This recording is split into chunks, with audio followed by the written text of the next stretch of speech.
Alrighty, folks, welcome to Cross-River Convos. I'm Arthur. This is my good friend Nico and Advite. Hello. We'll be joined by our occasional guest and buddy Tamor. Yeah, occasional is Occasional is the right word for that. But welcome to Cross-River Convos. We're essentially talking about all sorts of different things, Mostly soccer. Mostly soccer and sports related. Or as you call it here, football. Football. Yes. Or anything that comes to mind, really, and whether it be, from politics to paparazzi. And so with that in mind, you'll find us on our streaming services on Spotify and also on YouTube. We'll link both in the descriptions of our channels and of our videos and so on and so forth. And I guess let's get started then. Boys, is there anything you want to say about yourselves or add in for the listeners, for the audience? Hello, my name is Nico. I'm from America. Fair enough. Care to make it less monotone? How dare you? I'm from America. That's there we where go. I'm from. There's that enthusiasm we're looking Yes. for. We need that enthusiasm, Where folks. are you from? All right, I'm originally from Chennai, born and raised there. Spent a little bit of time in Mumbai before moving here. So, pardon me if I don't understand any references from America or Yes, 'cause anywhere he else really in the doesn't. world. He doesn't know who Green Day is. He doesn't know Frank who Sinatra. fucking Okay, Frank I Sinatra just is. forgot. I forgot his name. You didn't know who Angela Merkel was. That was true. Okay, For a recognize second. I recognize. Okay, so And for those arrogant Americans that don't know, both Chennai and Mumbai are cities in India, just to clarify. Yes, because I'm sure there are a lot of those people watching this podcast or listening to whatever you want to call it. hey. So please pardon me if any of as my my co-stars here kind of call me the English dictionary. Yes, you are. It's not true. And He's a pardon shrink me. as well. He's a psychologist. Not at all. Not at all. Okay. Not at all. I'm more it's neuroscience. All right. Okay. How about we do an introduction for Arthur as well? Thank you here. very much, boys. Mr. Know-It-All. Mr. Know-It-All and Mr. His team just lost. Mr. in Historical. Hockey. Not his team, but One of the teams. One of the Canadian teams. One of the Canadian teams, yeah. He wants the Canadian team to win the NHL. Yeah, as you guys can already tell, I'm Arthur. I am Canadian, and I am a He very... says a lot. Shut. I'm not gonna say it because for the sanity of this podcast. Yes, I'm from good old Toronto, Canada. I'm a very sad Toronto Maple Leafs fan. And For him. 50 years of hurt plus. 58 at this point. Yeah, whatever it is, it's too long. 57, 50, Yeah. whatever. Even Tottenham have won a trophy more recently. Right. With that in mind, fellas, I think we should just, get into it, just seeing how it goes. Okay.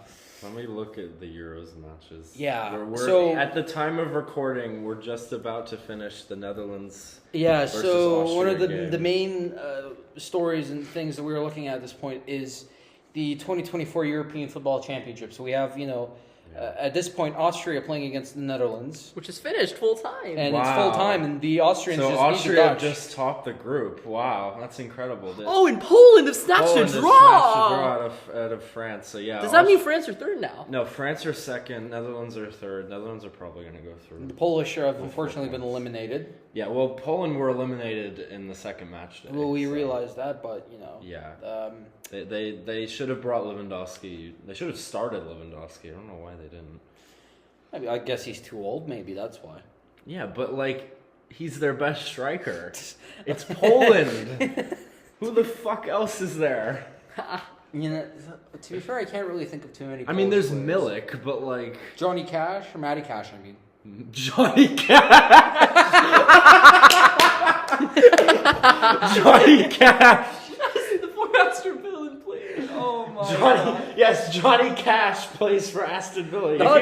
You heard it here, folks, and Poland as well. Apparently, Johnny Cash is Johnny Poland. Cash. I thought it was Matty Cash. Sorry. No, Matty Cash. It is Matty Cash. Yeah, Yeah. No, it's not Johnny Cash. I didn't mean to say that it was Johnny Cash. Johnny Cash. I didn't mean Johnny Cash. It was a mistake. I meant Matty Cash, who plays for Team Poland. Right. Yeah. Yes. Right. Not No, Johnny at first Cash. I heard Cash, I was just like, oh, I thought he was talking. What were you guys talking about? I thought he was talking about the same thing. That was, oh wait, Johnny Cash. Johnny Cash. Yes. You heard it here. Johnny Cash. You heard it here But first. I guess back to the plot summary of it all. Poland doesn't really have any firepower or manpower at all, except for Lewandowski. And what's that goalie's name? The one during the World Cup that stopped Messi's penalty. Szczesny. The Szczesny. Juventus goalkeeper. Yeah. Yeah, exactly. So Szczesny, Cash, not Johnny. Not And- Johnny. Yes. And Lewandowski, the only guys that played for Poland, makes sense they got eliminated. I Right. think they were the first team to get eliminated. They were the first team. They were the first team to get eliminated this year's I'm Euros. like pretty sure. Yeah. And then also the Scots got eliminated last night. Scots, yeah, unfortunately, that was very sad. But honestly, I understand the frustration of the Scotland manager because it was evident at least that it could have been a penalty. it could have. Yeah, it could have. I'm not making it any. I would say controversial calls here. 50-50. Yeah, it that's was definitely what I would 50-50. say. They have a right to be aggrieved. Yeah, yeah. Yeah, at the end of the day, boys, it could have gone either way. But I will hold the opinion that regardless or not of the penalty, the Scots would not have deserved to been in the knockout stages the way they played. We can talk about Germany. Germany, it's all right. You lost to Germany, which is as expected. But Yeah. He's talking about the Scottish. yeah, I'm talking about the Scots right now. Not directing it toward any of us. Yeah. Because I support Germany and the USA for, international Reasons. soccer.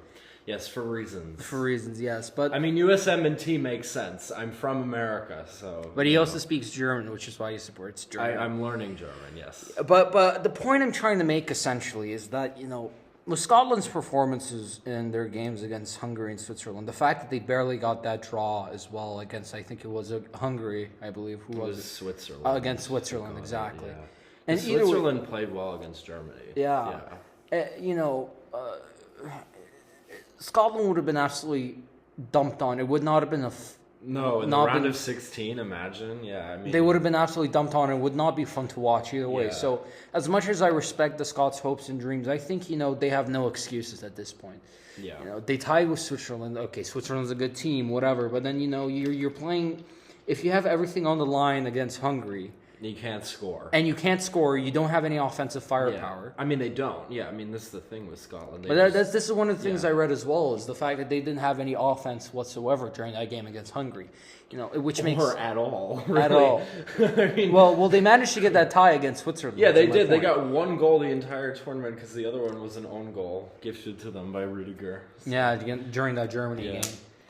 But Yeah. France have only scored one goal, similarly, interestingly enough. yeah, One And while- actual goal. While everyone's been looking at Group B, especially because they called it the Group of Death, I'm extremely interested in Belgium and Romania's group, seeing what's Oh going yeah, on there. yeah. Well, also let's go to that group for a second. What the hell happened to Croatia? Croatia collapsed absolutely. Yeah, I mean they had higher like shots on target against Spain. They've had the highest XG I've heard, at least from like ESPN or whatever, in the entire tournament so far. It's quite shocking that they only amassed, I think it was 2 points in the entire group. I mean, To be fair, and a draw against Albania in like the last second just to like barely hang on. if you do collapse in 2 games in a row, then you can't really blame yourselves for getting knocked out. Yeah, exactly. I mean, that's true. But still, 3-0 to Spain, and they had like the same shots on target. Well, Spain has as a been result. playing very. No, critical. Spain have been playing very well. They've been very clinical this tournament. Lamine Yamal is incredible. Yeah, they. Lamine I- Yamal. 16-year-old. He's 16. Ridiculous. He's younger than us. He's younger than us. Well, to be fair, we're a bunch of podcasters sitting downstairs in the basement. I think the ages speak for themselves at this point. Yeah. But It's just hard to imagine that. It is We, very like, hard to just imagine that. graduated from high school. yeah, exactly. What have we done in our lives compared to this 16-year-old Spanish Yeah, kid? who's literally playing for the Spanish national team. Exactly. It's crazy. It's crazy to think about. Exactly. It's understandable you can even perform at club level, but for a national team that's so Well, to competitive. also get get called up as well is another achievement. It's because it's not like he's playing for an ordinary national team either. This is one of the This most is decorated Spain, yeah, teams. it's Spain. Yeah. They won it in 2010, the World Cup, very recently. 28 and 12 Euros, yeah. Yeah, well, that as well, in the Nations League recently, too. Exactly. Yeah. And I mean, that Belgium group is really interesting. It's like, I will say though, with Belgium, quickly just sidelining to that, I'm not surprised actually at Belgium's performance. Yeah, I mean, they're an aging team. It's not just that, they're just very, not just in terms of age, they're just a very poor team overall. You have a bunch of younger guys on there. Interesting. I don't know, I will say that. You have some younger guys on that team, They have Doku, yeah. They had Doku and some of the, members of the, just younger guys in general. And they're playing so poorly against Slovakia. During that Slovakia game, they relied on 2 lucky attempts by Lukaku that both got overturned for legitimate reasons. Yeah. Also, Lukaku is, horrible. Lukaku, He's not a good striker. To be fair, his best moment was at Everton. Exactly. He peaked at Everton. He didn't. But he's an Everton fan. I am an Everton fan. We would have gone over this anyway. Yes. Yeah. But the thing indicate is, bias here. The thing is, I just want to state, even with Lukaku, If you see my Twitter, you'll know that. The fact that Lukaku was the best player, is the best player in terms of offensive firepower, at least on that Belgian team, says a lot about them. Yeah. Doku, Doku's Doku, but I don't think he did his best. I'd argue though in the game against Romania, it was much against better. Yeah. But against Slovakia, you should have been, putting in that type of performance. I don't know if he was thinking that, this is Slovakia, they're pushovers. What if it's opening day nerves? That's the other thing you can argue. You can never really judge an entire team's performance based on the opening game. Yeah, I mean they probably underestimated Slovakia. They severely underestimated Slovakia. Yeah. I don't think that Doku has that excuse because, he's been such a clinical player for City. We've seen him a lot playing for City. Because, they're City fans, by the way. Yeah. We've seen him a lot playing for City. We've seen how much he's contributed in terms of assists and playmaking. Perhaps it's just that it didn't seem like he didn't have chemistry with that Belgian team. Speaking of which, sorry, Arthur, I'm going to interrupt you for a second, but you do realize if the 150 charges are overturned, you could get caught out for slander on this podcast. So we're gonna keep that for the record. We're keeping that for the record right there. Okay, sorry, Arthur. Please continue. Thank you. But just what I wanted to quickly out about Doku. I don't think it was anything regarding nerves or mentality. I think it was just mostly the fact that they really, really underestimated Slovakia like that.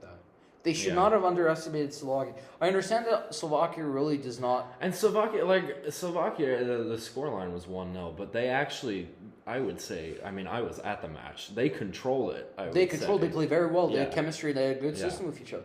Mm-hmm. And the thing is, all these European teams, a bunch of them, and I thought that was a fair result. Yeah, in a lot of these cases, what you end up having is the fact that you have one superstar on this team who's from playing in some top 5 European league. Mm-hmm. But they come from some, lesser developed footballing nation. Like Poland, for example. Like Poland with Lewandowski and Cash. Yeah. Johnny Cash. Yeah, Johnny. With Georgia and, what's his name? Kvaratskhelia. Yeah, exactly. Yeah. And sorry if I butchered his name. Kvaratskhelia. Whatever it is. Yeah, it's hard. And then, with even Slovenia and Oblak. Well, and Šeško as well on that team. Yeah, and so on and so forth, and whatever the case is. Slovenia beat England, I'm just going to laugh. I'm going to laugh. But that would mean that Germany have to play England, and I don't want that to happen, so please beat Slovenia, England. Thank you very much. But the point I'm trying to make here is that at the end of the day, Slovakia is not a team that could have relied on a superstar because they don't really have any like that. No. I didn't know anyone going into that game, Belgium, Slovakia. Who do you think is on Slovakia? I didn't really think of anybody. And then I saw, a couple of players, but you just don't. There's really nobody that stands out on Slovakia. Yeah, and sometimes you'll need an opening day defeat to spark who you actually are. We saw what happened in the Argentina versus Saudi Arabia game, so that's a clear indicator. Yeah, so, where do Belgium go from here? They have Ukraine next. It's going to be a tough one. Because we saw, now, and the other thing I'm surprised about Ukraine is now Mikhailo Mudryk has been basically Basically, he's been Useless. sentenced to the bench right now. So Yeah, I mean, I'm not surprised because he's overrated. in my Mikhailo opinion. Mudryk is a terrible player. He's overrated in my opinion. Yeah, I mean, how much does he get paid at Chelsea again? I don't know. It's too much. $150K a week or something. It's too much money. They pay too much. Double money. check. I'm gonna actually double check for us right now. That owner is terrible. I mean, I can't really talk because we had Farr and Mashiri, but you know, we're getting Dan Freakin. Get freaking in. Get the freakin. I don't know. But I guess it's the Euros have had their fair share of upsets this year, but at And the there's same still more to come. and I'm there's sure. still more to come. Like I think Switzerland can beat Italy. Mm, I think they can do it. I agree. I definitely do think they can make it. They I mean, could. Think about it. In the last Euros, they beat France. They beat France in the same round. Yeah. they did. They beat France on penalties in the same round. I think that Switzerland will beat Italy. I do. I think Oh, it's so you're possible. placing that as your official prediction for the record? Yeah. Also, Alright. I stand corrected. £97,000 per week, which is roughly around $130,000. Jeez. I mean, Andre Gomez somehow gets paid more than that at Everton. Now he's leaving, thank God. But my God, he was getting paid £120,000 a week at Everton. So Farhad Mashiri is not a good owner. No. I'm curious. What are your guys' outlandish predictions for the round of 16? Which big team is gonna leave early? Italy. I Italy. just said it.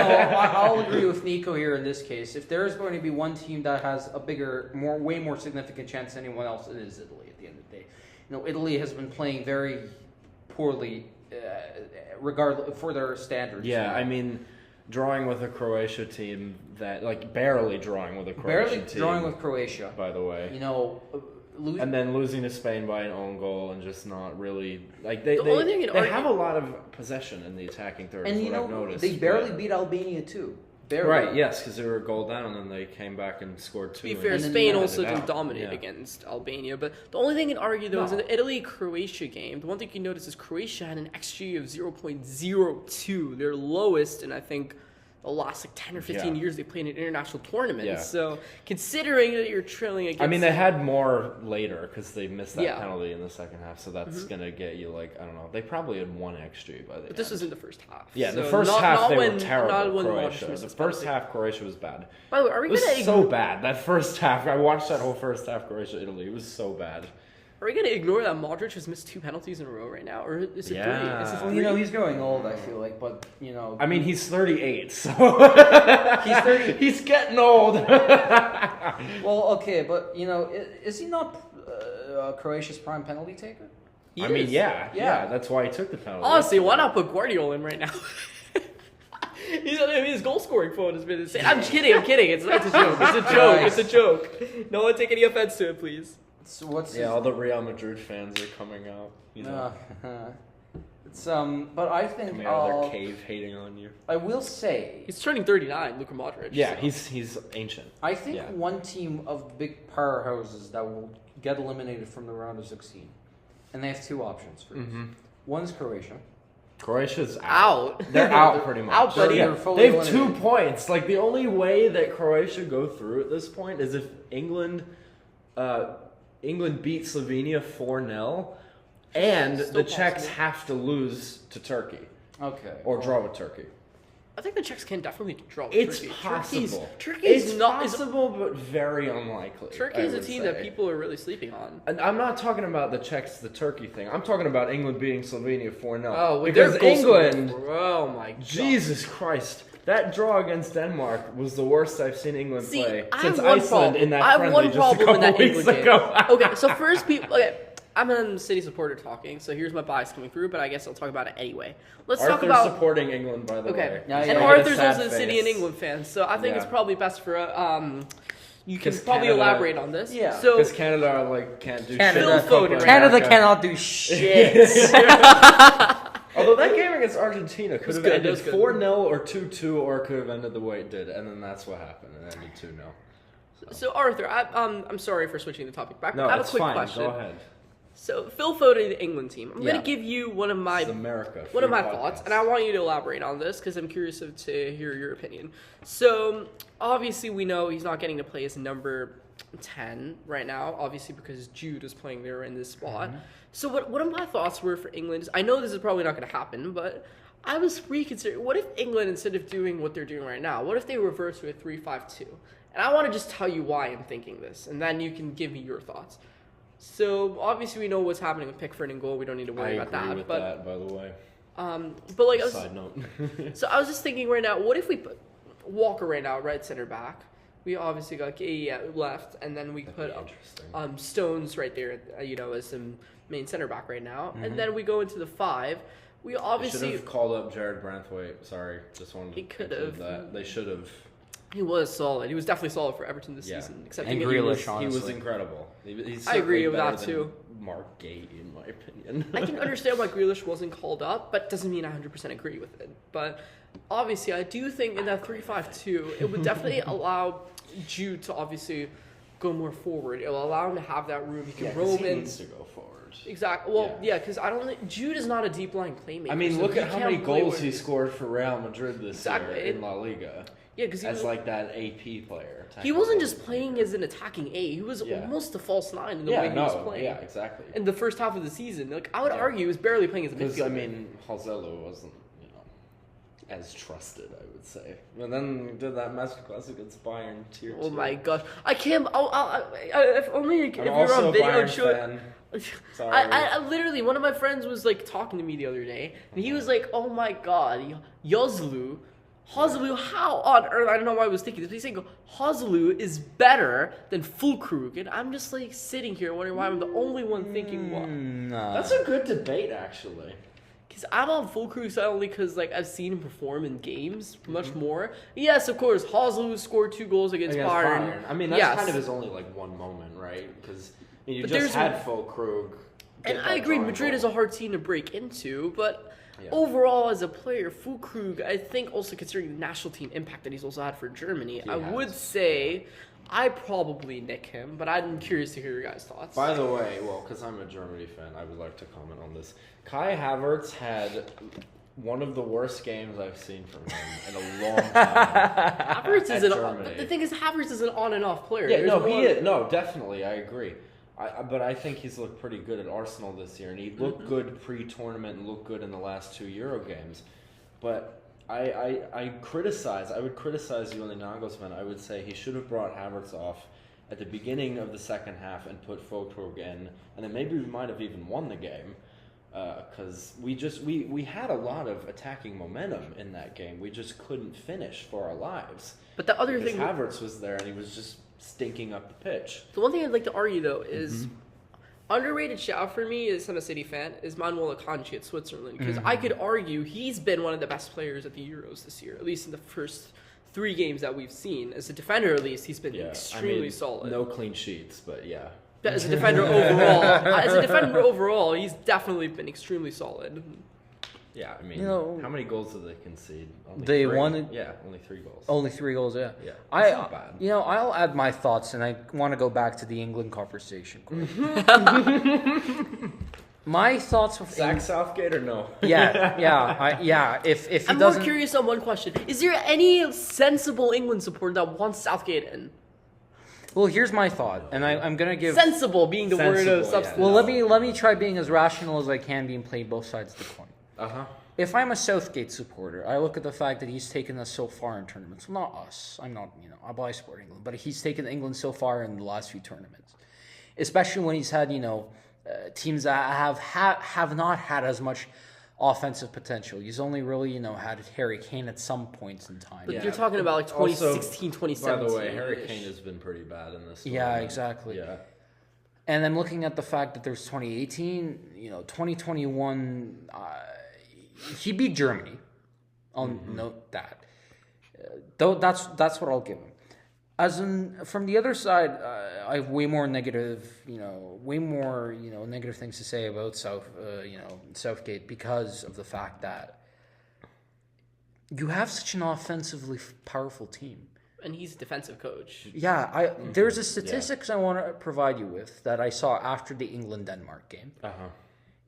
There was somebody there. They released statistic looking at the field positions of each England player.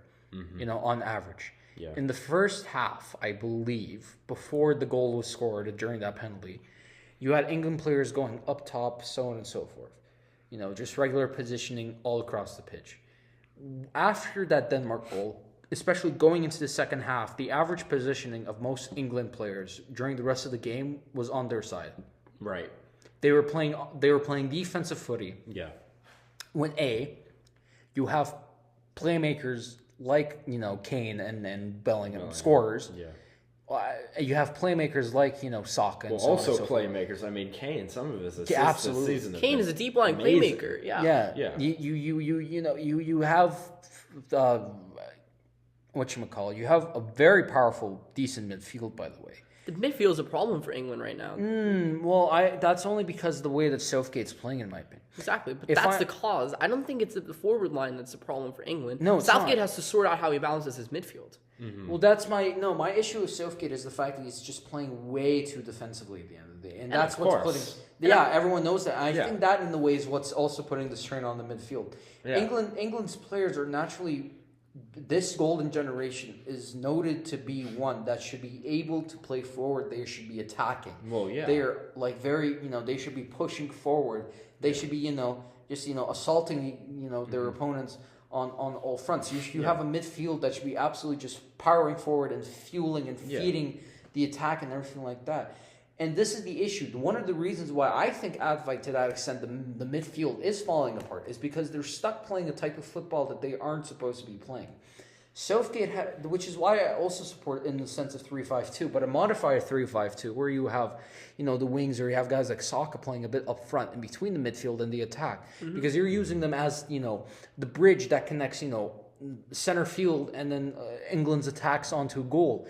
The defense is fine. Right. Walker, right side, everything's fine there. Yeah. Also, you can even like the way this was the other thing. You can also see what Southgate is doing. He's trying to use a similar tactic that Pep used at City with Kyle Walker in particular. So he's letting Kyle Walker almost turned into a pseudo wingback and half almost hybrid winger. Are you putting Southgate and Guardiola in the same? No, he's trying to. No. I said he tried a similar tactic.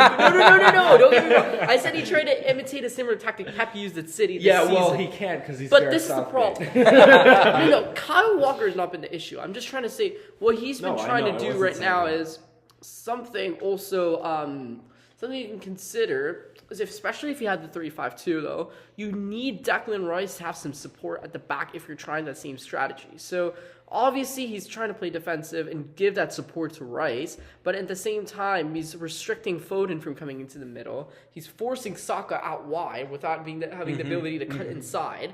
And right now Kane is stuck in no man's land. He's basically, he's trying to figure out what he's supposed to do in this team because he doesn't know whether he's supposed to be all the way up front just playing as a pure number 9 or try to be a playmaker when no one's making the run forward. This sounds like Bayern with Tuchel, honestly.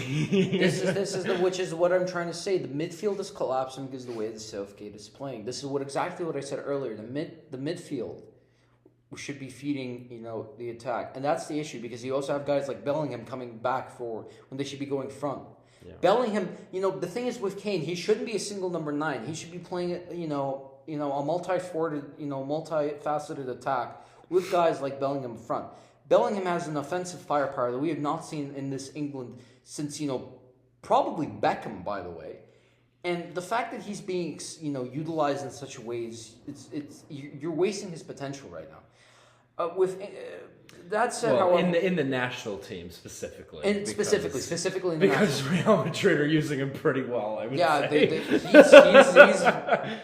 He's thing in Real though is in Real he's mostly now started to turn almost from he's not really playing as an 8, he's playing almost as a box-to-box midfielder at Real. That's the thing. No, definitely, yeah. Yeah, so I don't agree. I don't think obviously I'm not suggesting at all that he should play as a box-to-box midfielder for England, but I do think definitely.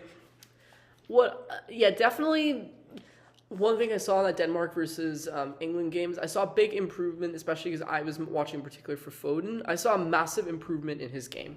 Yeah. Obviously, he wasn't playing like the Premier League player of the season, but he's being forced as a left winger. Right. Even exactly. at City, I'm telling you, at City he struggled on the wing.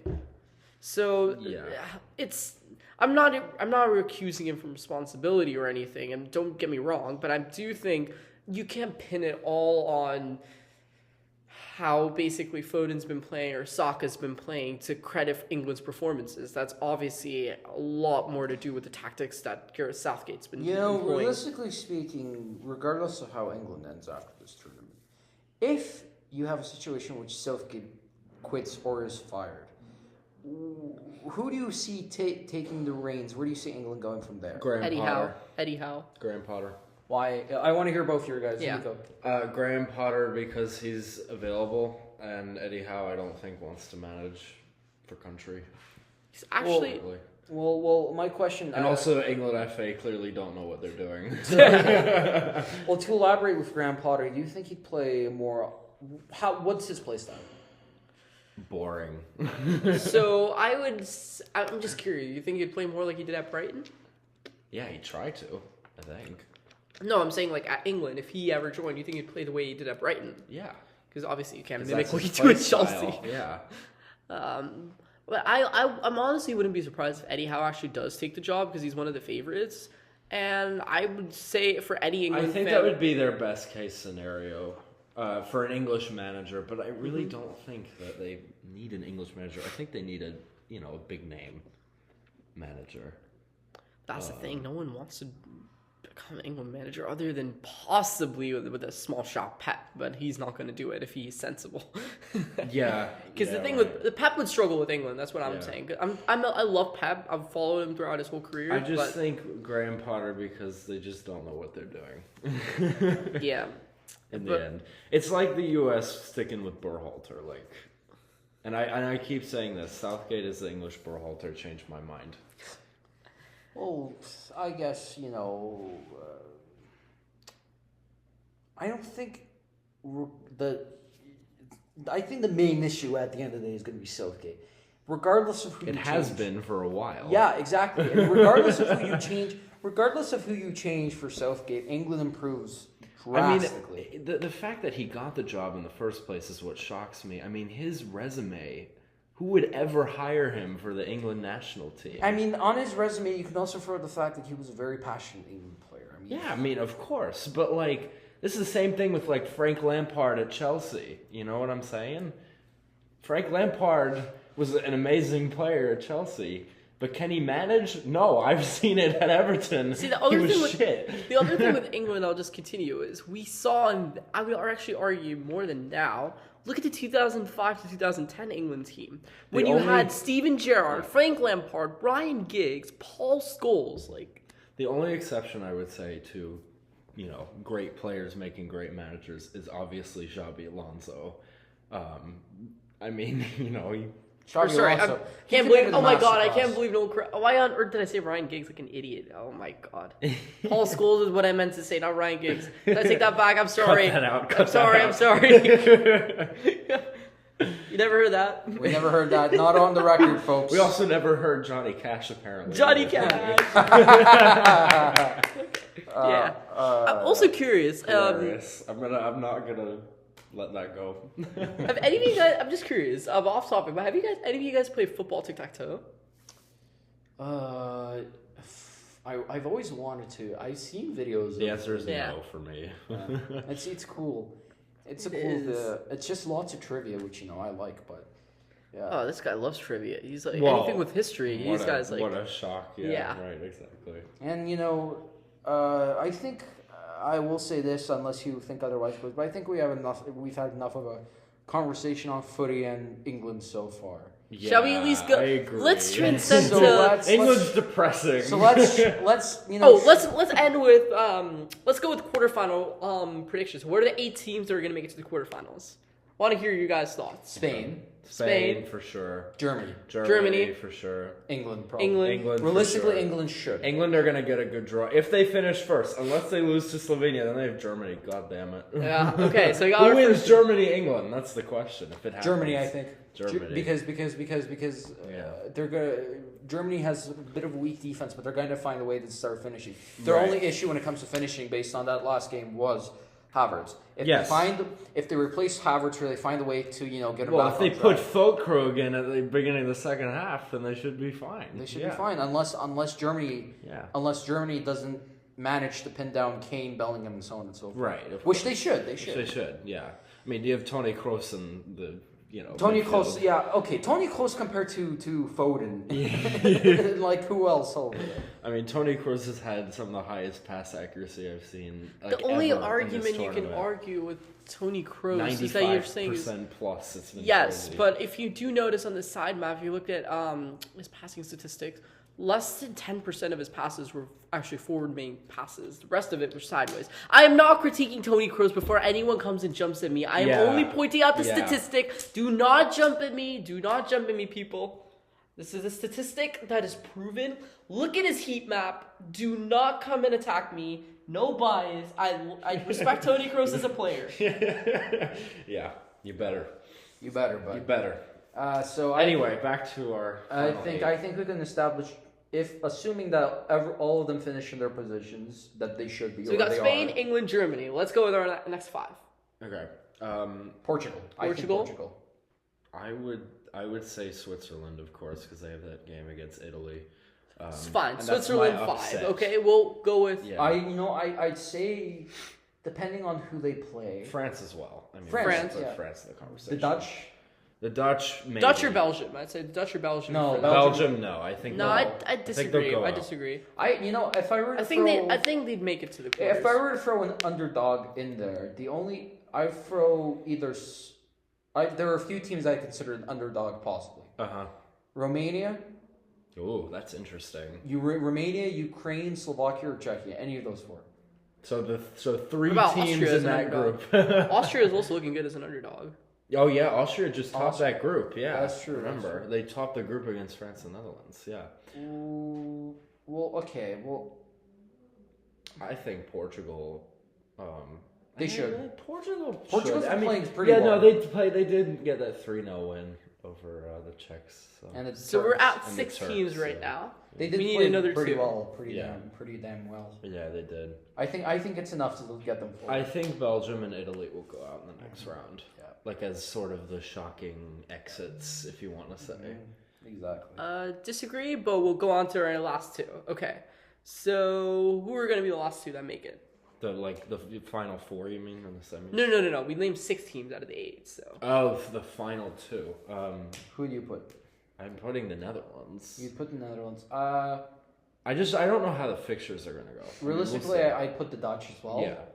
But I'm still gonna. And Portugal for me. I mean, that's 8 for me. Okay. Yeah. I'm gonna say Portugal, but I would say I'm not fully certain on the Dutch. Yeah, I agree. I'm not fully certain on the Dutch. Yeah, because they just lost to Austria. So. Exactly. So if it were it's either the Dutch that I would throw in there. And they did finish 3rd, so that might make it interesting. So it's either the Dutch that I would throw in there, or somebody like one of those underdogs that I stated. Yeah. Realistically, of those underdogs, the one that could do the best, actually, in my opinion, is still Romania. Because despite the fact that they lost to Belgium, they put on a clinical performance against Ukraine. Yeah, no, that was quite exceptional. They still have an opportunity to put on a good performance against Slovakia. Yeah, I mean, we should also consider Austria too. And I feel like every Euros there is always going to be that one team that absolutely blows everyone's mind. I mean, it was Denmark last time. It was Denmark last time, and this year, if there would be, and also Switzerland, I guess. If there would be a team this Euros, that would be the absolute underdog that shocks everyone and wins everyone's hearts over. I think it would be. I don't think Denmark are going to do that again. No, they're not. Denmark are getting knocked out. Denmark are probably going to get knocked out. I think Serbia will beat them personally on the final game. That's true. So let's go with their next 2. Last 2 to conclude our Euros discussion. I'd say that it would be my last 2 would be Portugal, and if the Dutch don't make it, the Romanians. Shall we now proceed to semifinal predictions? Let's go to the semis, because I don't even know. Spain. Unanimous vote. Spain. Unanimous vote. Spain's been too clinical to mess this up. Yeah, I mean, when I'm looking at the drawing, it could be a Germany-Spain matchup in the quarters. Oh, that would be so fun to watch. Right now, I would say Spain is the favorite to win that. Hot take Barely. again. Hot take, I think Germany will make it to the semis. I think Germany will make it as well. You know, I think I would say... It depends on the drawing. Like, I don't know. You know, I will also throw in... Not necessarily... I'm not saying that's a hot take. I think that'll happen. I'll throw in not necessarily a hot take, but a bit of my own opinion. I think the French still make it to the semis. Yeah, oh, absolutely. I looked at their path. They'll absolutely make it there. They absolutely make the semis. Yeah. Whether or not they win against whoever they're playing there depends on... They play England, I think. If England plays in that path... Yeah. Realistically, the French should beat them. If England don't ball in the final day, goddammit, please beat Slovenia. No, but realistically, the French should beat England. Yes. Absolutely. Yes. Like on paper, definitely. Unless Bellingham and Kane find a way to absolutely just transfer. See, I think the only way England realistically have a chance to make it to the final at all is if they unlock Saka and Foden. Mm-hmm. For me, it's way more important. If they unlock their attack in general. Because I feel Bellingham's getting to play his role, and so does Kane. Both of these guys are playing automatically without any restrictions. Also, Kane needs to pick up his form as well. Mm-hmm. Yeah. But I'm saying these guys are given the freedom. Saka and Foden are being restricted right now. Well, yeah, I mean, Saka especially, for sure. Both. Well, Foden, as well. He's not getting to play and drift in like the way he did at City. So right. I'm not defending him. He still needs to obviously perform because he's not playing up to the standards, but I'm saying both him and Foden are getting restricted on the national team. So that was my phone. I think that definitely needs to improve, and also Rice and how he connects with them also has got to be something. So we said Spain, Germany, England. France, England. France. I believe that's what we said. I believe that is what we say. Yeah. So I would say it's probably like Germany versus Spain and England, France. I've sort of mapped out the paths a little. And I'm going to go with a really hot take here one more time. I'm going to say Portugal make the semis and get knocked out. You're going to say Portugal make the semis? It's a hot take. It's a hot take. Okay. It's a hot take. I can see it, honestly. It could happen. I can see it honestly. Happen. Because if Ronaldo has a mental motivation, he can just power forward that Portugal team by pulling them kicking and screaming into the semis. Yeah, I'm not saying... I think they're going to get knocked down in the I think there are other players on Portugal, though, than Ronaldo at this point. Silva. Bernardo's been playing too good. Cancelo's good. Rafael Leao as well. Absolutely. Yeah. I don't think Portugal... Nuno Portugal has been playing less of a one-man team now than it was. Exactly. They're playing as a team. Yeah. That's the important part. Yeah, definitely. I think Ronaldo is... I don't like Ronaldo. Sorry, Real Madrid fans. Sorry, Ronaldo fans. I don't like Ronaldo. Well, with that, boys, I think we've finished up our footy and Euro discussion there. Wait, what about the final? The final. Well, in that case, Spain wins it for me. Spain wins it for you. Okay. I think at the end of the day, it's going to be either Spain or Germany. Spain or France for me. I think the three favorites right now are Germany, Spain, and France. I would agree with that. I think that it's going to be a Germany-France final just because of paths.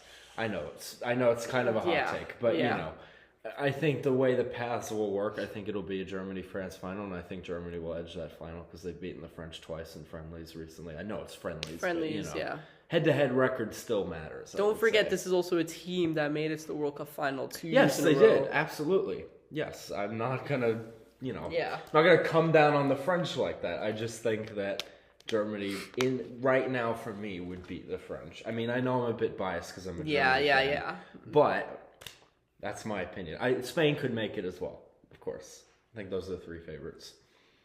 I'm gonna say I'm neutral here. I don't really have any team that I'm supporting in the Euros, so I can't really call for being biased. But he's probably the best of you out of all of us.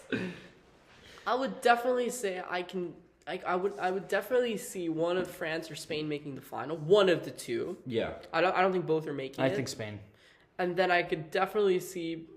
I can understand where Nico's coming from and seeing Germany make it to the final. Mm-hmm. Personally, I think they're gonna get knocked out either in the quarters or semis. Personally. This is just a prediction. The quarters is a hot take, I would say. Yeah, semis is I think the semis is where they'll be, probably. Mm-hmm. They should. Yeah. And whoever else makes it with them is a mystery for me. So, that's fair. I honestly, it's hard for me to call it. So, in summary, 60 years at this point of hurt is not going to end.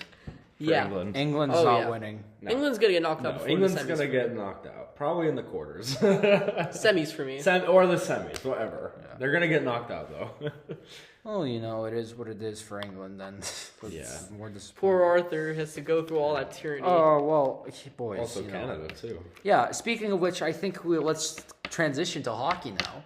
Because Hockey. The big new news going on in the National Hockey League. The Florida Panthers won their first ever Stanley Cup. They did.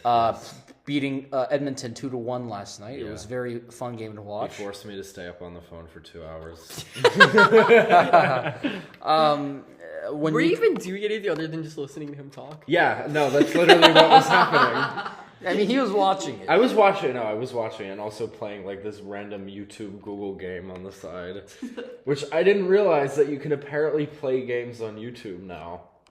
Did you realize this? Oh God! Then we also had a I conversation. took over the world. Then we also had a conversation about his Twitter handle, Jolly Oh, Beeswax. oh. I apparently gave him the best laugh in like the last, what did you say, 2 years or Yes, something? yeah, something like that. Yeah, that's my Twitter handle. Follow me, please. Go follow this man on Twitter I have at 100 followers. Jolly Beeswax, where he gives his own footy opinions. Yes. But what I also wanna- repost stuff. But what I want to make clear, boys, is that there's a lot of things going on in the NHL. This was probably the best Stanley Cup final that we've had in like years at this point. Florida going up 3-0, choking away that 3. Yeah, that's quite incredible. They choked that away. Edmonton comes back, wins 3 games, forces a game 7, and then they lose And to they Florida, lose game 7. which is Yeah. very disappointing. That is disappointing. The last 20 seconds I'd of be disappointed. the last 20 seconds of the game, I know you went to bed, just absolutely sucked. No, I was in bed. Yeah. Asleep. The last 20 seconds were just spent battling on the boards. The puck did not move. And so, where does it go from here? And this is a bit of my yapping session here, because I know you guys aren't as passionate about hockey as I am. I just learned hockey like last night, pretty much. But I only know hockey because Connor McDavid stays with Edmonton. So does their star player Leon Draisaitl. Chris Knoblauch stays as the coach of Edmonton. And Edmonton has a lot to look forward to next year. They did something incredible this year, absolutely. Yeah, I mean, you've told me about how they started out with 2-15 or something like that. Yeah. And they came back and got the 3rd seed. That's quite incredible to pull off it's like, something it's like like that. Forest a couple years ago when they got Exactly. promoted. They were in the relegation zone of the championship and then somehow got promoted. And and speaking of which, there's already been a massive trade last night. Before the really? game even happened. Ottawa and Boston made a trade last night. The Ottawa Senators have acquired Boston goalie Linus Ullmark. Wait, they're called what? The Ottawa Senators. Senators? Yeah. Why? Yeah, why are they called the Ottawa Senators? They're Is Joe Biden on the team? well, Ottawa's the capital, to be fair. The longest serving Why bring senator. politics into sports? Well, No, Linus, because they said senators, the U.S. Senate, you know what I'm saying? well, Linus Ullmark, who is the Vezina winning goalie for Boston. The Vezina trophy is given to the NHL goalie who's considered the best goalie in the league. Okay. He also won the I think he was the Jennings, what is it? Yeah, he won the Jennings trophy, which is awarded to the player who has the least goals scored against him during the regular season. Okay. And this year, he had a career total, this season, he had a 91.5 save percentage. Wow. And last year, he had a 91.7% save rate during the regular season. That's pretty impressive. That is very impressive. Yeah. And he was traded to Ottawa last night. Jordan Pickford. And they and Ottawa gave an exchange. Ottawa gave Boston their head goalie Jonas Korpisalo, who isn't as good, and they also gave him the defender Mark Kastelich. Now this season, during the regular season, Korpisalo had a save percentage of 89%. Which isn't as good. Anything below 90% is considered. How drastic is a 2% difference though in NHL? It's a very drastic. A good point. It's a very drastic thing because you don't get as many shots. We're just sitting on the sidelines, just letting him yap. Because you're hockey. The issue is that if you're below 0.900 in save percentage, that's not a good thing because you should be letting in those. You shouldn't be letting in those type of goals. You have to be stopping that. But, it's a big trade for Ottawa and a big trade for Boston, so you will see how it goes there. But just on a general basis, boys, Edmonton has so much to look for next year. Yeah, sounds like it. They really do. They pulled off something incredible there. Speaking of teams that have, a good future to look forward to, I think we should go into club football maybe. And I think that all three of us have something expertise. something that we can all actually talk about. I've mostly just been sitting back and listening to Arthur right now because I don't know what I can say. The Leafs still suck. Hey! Everton are in the midst of getting a new owner who actually has money and aren't bankrupt like 777 partners who are corrupt and horrible and bankrupt and whatever they are. Can't pay their players at Standard Liège. Thank God Farhad Mashiri cut off that agreement and the deadline came. But it was 9 months or something that we were, had exclusivity with 777 partners. Horrible. But I think Mashiri finally did his homework because he clearly likes to learn things way too far ahead in advance. Or way too, not ahead, way behind, you should say. And I think he's finally selected a good owner for the future. I mean, we have, his record at Roma is quite nice to see. I mean, he has 2 European finals under his belt, 1 European trophy.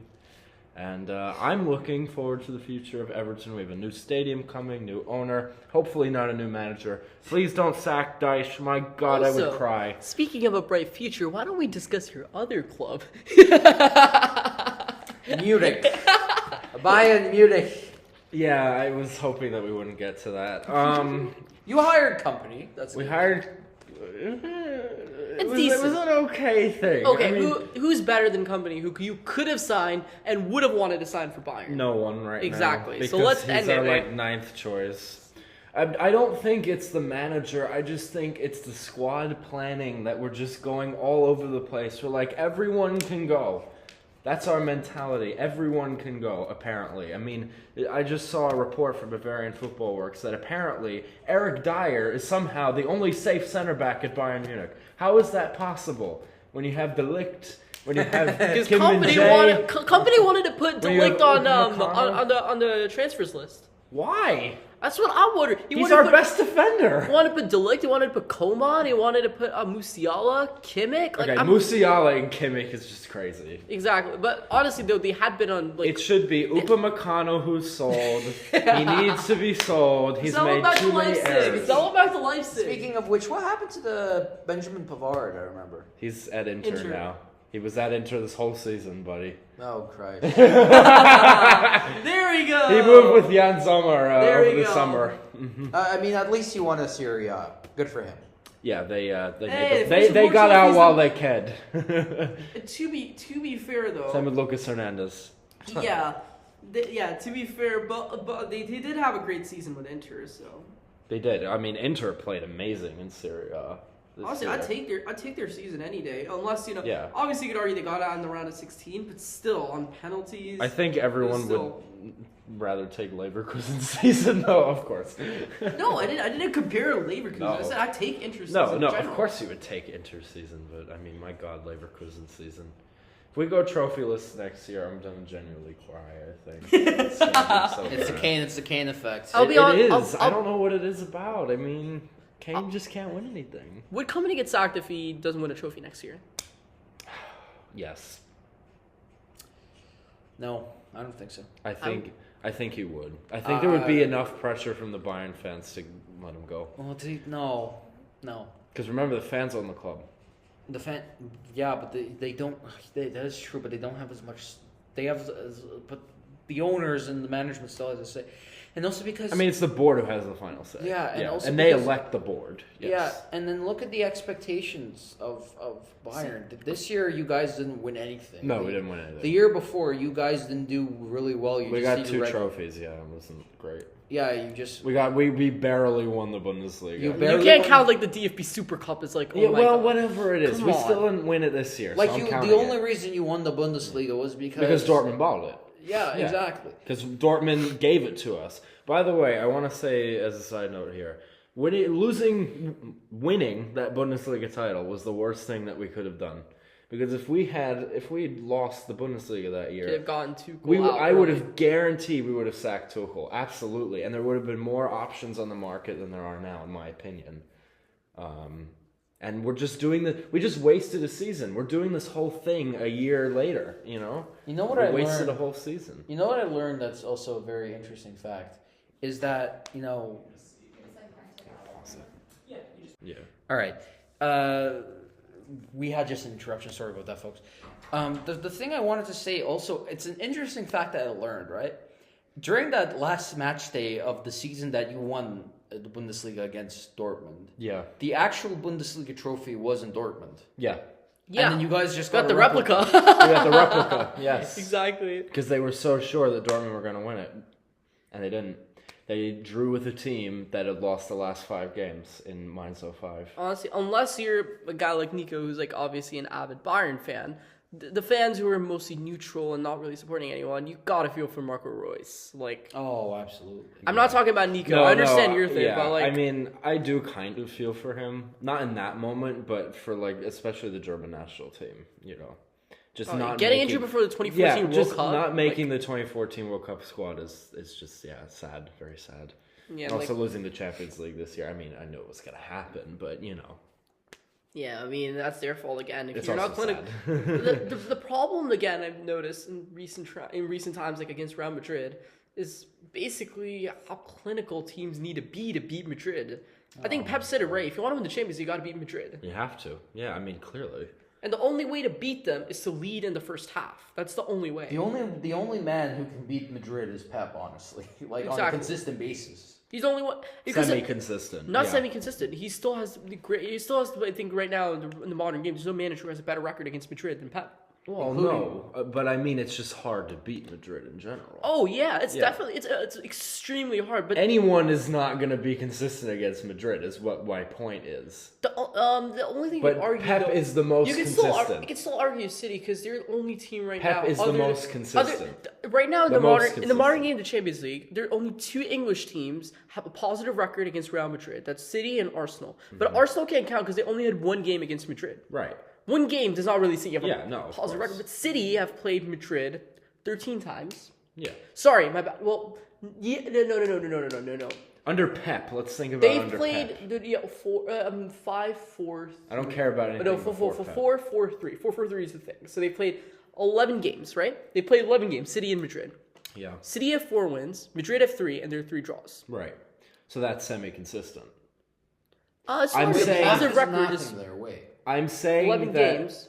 They have 4 wins, 4 draws. They have 4 wins, 4 draws, and 3 losses. Okay. Sorry, I misspoke. I meant to say 4 wins, 4 draws, and 3 losses. Again, semi-consistent, but my point is that Man City are the most consistent out of any team. Oh yeah, against Madrid. But there's no team like. But there's no team that actually, can win consistently. I'd argue, and if we've not seen this very often, but I'd argue Barcelona could possibly be consistent against Madrid in the Champions League, only because that's a different stage. Just honestly, the record is actually for Barcelona again against Madrid in the Champions League. Again, they haven't played several times. Again, they haven't.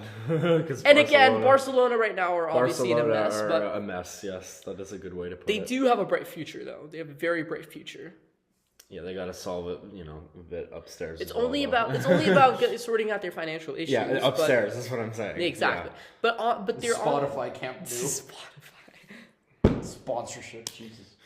Yeah. So I'm curious. Platform we're uploading this to. I'm curious. We'll switch it over to Sydney in a second, but we'll keep continuing on the topic of Bayern. Tell me about what transfers. No. What do you mean no? Because Bayern are. That's what I'm saying. Let's depressing right now. No. We need to hear. Let's hear. If you're the Bayern CEO right now, what are the first things you do? What are the first 2 or 3 things you do? Well, I tell you, but he won't. Manage the state of the club. Well, I tell you, but he won't understand me because I'd be speaking in German. But. Oh my God, that's such a horrible joke. but if I'm Bayern and if I'm Oliver Kahn and if I'm the board, Oliver Kahn got sacked, man.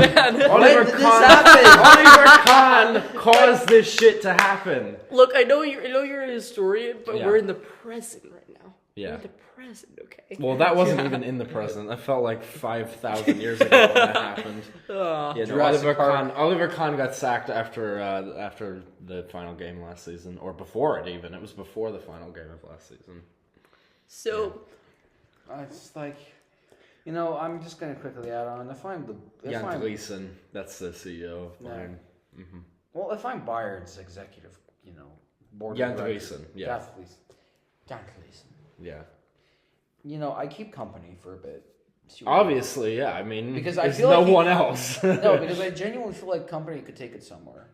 It's just we're not realizing the full potential of it yet. I mean, we'll see. I am someone that likes to give people a try. Yeah. Mm-hmm. Obviously, I'm biased. I'm a City fan. I've watched company for so many years as a player. Precursor. As a player. The only thing I can argue, I obviously saw the potential in him and his leadership, but obviously I'm not really watching him too much at Burnley and seeing how he's done. But I do think his attacking philosophy, other than in the championship, his attacking philosophy is really good fit for Bayern, is what I feel. But I don't know, obviously, how adept he is at to deal with those egos. Exactly. Yeah, because there are a lot of egos. Like that's what I think the problem with Bayern is. There's too many egos. Then the only thing though is you can obviously look at Real Madrid. Look at the egos they have there. They have big egos there too, but they're obviously Champions Leagues. But I mean, like Don Carlo doesn't have a huge ego. Thomas Tuchel does. Oh, company has a massive ego if you look at it. If you've seen his videos, not as big as Tuchel's. No way. Yeah, but he still has a big ego. I mean, I've heard his interviews. He's definitely, a smaller. No, I'm saying, have you watched his dressing room videos? I haven't. No. No, because you should have seen how he is in the dressing room. He's yelling at his players, almost. I mean, that's almost not really. The same. No. I'm not talking about that. Yeah. But he's basically asserting, "I'm the boss. You have to listen to everything I say." Which is basically, I don't know if it's going to change when it comes to Bayern. Anyway, but enough of this ego talk. Yeah, okay. Yeah, I just think that Tuchel has a huge ego and it was needed to sack him. All right, so let's end on a hopefully not as depressing note on the Bayern facts before we move to City. Yeah. What are your predictions for next season in the Bundesliga? For Bayern. Bayern wins it. I can't make any predictions right now. I really can't. I'd say Bayern wins it. I think that Leverkusen, if they can keep their squad intact, they can win it again. I really do. No, I disagree with Nico here. I think Bayern wins it because Leverkusen remains top 4 because they keep a few good players from their squad. So you're saying they're going to sell most of their players? They keep a good chunk of the core. Yeah. Again, my point is that if Leverkusen keep their squad intact, they're going to win it again. No, but this is my point: is that. And I think that could possibly happen. No, this is my point: is that I genuinely believe that Leverkusen's core squad will fall apart because of contracts, because of new egos after the win, because whatever it is. And that's not why I think Leverkusen will remain top 4. Yeah, and Bayern will come in because now with Royce gone, but also the fact that Dortmund's not going to ever recover to that level again where they're competing against Bayern every year to such an extent. They haven't been for the last few years either, with that exception, 22. Yeah.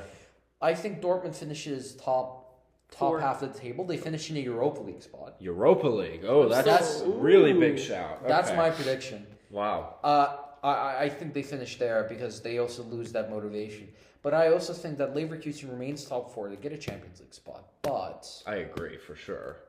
I don't think anyone right now is disagreeing with Bayern. I think Bayern still wins it simply because they just have a good squad, regardless of whether or not it's company. Company will make a positive difference, but I think regardless of due to external factors and existing pre-existing situations, I think Bayern just reclaims it again. I'm gonna say that I can't make a prediction right now because I don't know what our transfer strategy is. We seemingly have the mentality that everyone is allowed to go and that we can sign whoever the hell we want. And I don't know. That just doesn't seem like the mentality of previous Bayern boards. I want to see how this squad comes together for next year. To see, I think it's going to depend on Bayern. I don't think it's going to depend on Leverkusen. If Bayern can get their squad together and have it gel well and whatever. So what signings do Bayern need? What signings do Bayern need? Positions-wise. I mean, they need look at players. I mean, let me go to the sales first. Yeah. I think we need to sell Upamecano. Obviously, Yeah, we do. obviously, You guys do, It's an absolutely. obvious statement. You guys absolutely do. He's so unreliable as a center back. I think we need to sell one of our right backs because we have too many at the club, and then that would just cause a whole stir over playing time. So Mazraoui in or out? Mazraoui out, absolutely. Okay. I think he's the right back that needs to go because Sasha Bowie's been here for like 6 months and hasn't tested himself yet. And Mazraoui's been good, but not great, I would say. Then why wouldn't you keep him, give him more chance because it's development-wise? Well, Josip Stanisic is coming back from a loan at Leverkusen. I think he's more promising than Mazraoui. And he's just won a... He just won a Bundesliga, yeah, and a Pokal. And I think signings-wise, I mean, we did just sign Elise. I think that's a pretty good signing for, in terms of the winger positions.